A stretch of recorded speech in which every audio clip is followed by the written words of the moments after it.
Welcome to this webinar on the exciting use of multiple time frames using the RSI indicator, which is Relative Strength Index, on 8 different time frames.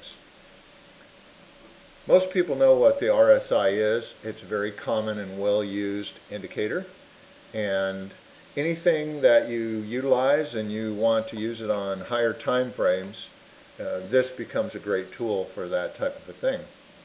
Now, these are 4 different ways that the same indicator can be used both on RadarScreen and of course it can be used on a chart, and this is just to show you the ways it can be used. Now, number 1, this subgraph is showing, let's just go into format the analysis technique here, and you'll see that this is using data stream 1 and that it has an RSI of 14, and you can control which ones you want.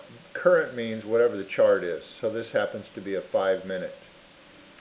I also have a 1 in this position where it's a 30-minute and a 1 in this position where it's a 120-minute. But you can produce RSIs for 10, 20, 30, 60, 120, 240, and daily. Now you can select the radar screen whether you want it to be the red-green only, put a true, and it becomes this way. If you change it to false, it becomes this way. So this is the multiple time frame RSI showing the 2 different ways you can use that. And of course, this is your upper threshold and lower threshold.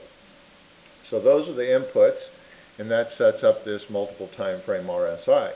Now, if you hold your cursor down, you'll see these values, like you'll see right now the little pop-up data box says that the chart is 28.89 and the 30-minute RSI is 34.48 and the 120-minute RSI is 56.32. Now, you can tell which one it is. This is the chart because it follows the price of the chart. The 30-minute is this dotted line, and the 120-minute is the solid line. Now, the red-green means whether it's going up or down. But you can change the style as far as the way the lines are, simply your normal trade station method.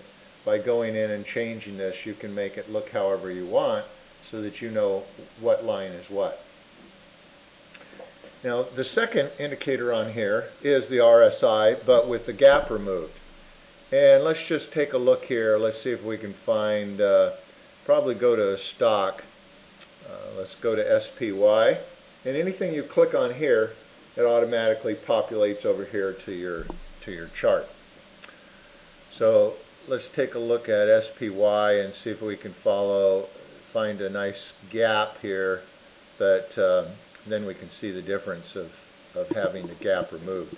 Now you can see that this, with the normal version, the gap creates this sudden drop clear to an oversold situation, and yet the price continues to drop down. This gives a truer reading with the gap removed of that situation, where it doesn't show the oversold until you get to this point right here. And you can see that it affects all the time frames because the 30-minute drops down suddenly when it first adjusts at the end of a 30-minute bar, and at the end of a 2-hour bar you see a sudden drop here, whereas you don't see that with these indicators because you've removed the gap. Now here's a gap up. Here you see this sudden spike up, and here you see that that doesn't spike up. And here a sudden spike up on the 30-minute, and here the 30-minute doesn't have a spike up. So that's with the gap removed. This is the radar screen for the gapless, and it's the same way. You basically can have the red-green, or you can have the actual numbers. And I put these smaller, to go into the video window, and I just forgot to squeeze these back down. But of course, RadarScreen, you just grab these and make each one a little smaller so it fits into your window. It's just normal formatting stuff for RadarScreen. So anyway, that pretty much covers the use of this overbought, oversold indicator, relative value index. It's basically a momentum type of index. It's a great tool, and if you want to be able to trade shorter time frames but see multiple time frames on your chart, and you can have any chart, any number of them that you want, but it can get busy. Like these are all showing all 8. You know, don't recommend that, but I'm just showing you that you can actually have all 8 on at one time. I generally will pick 3, you know, if you want to see the chart, and then one that's a little higher time frame like the 30, and then one that's 120. You know, just pick the 3 that you're most comfortable with based on whatever time frame you're trading. Thank you for joining us, and we look forward to working with you.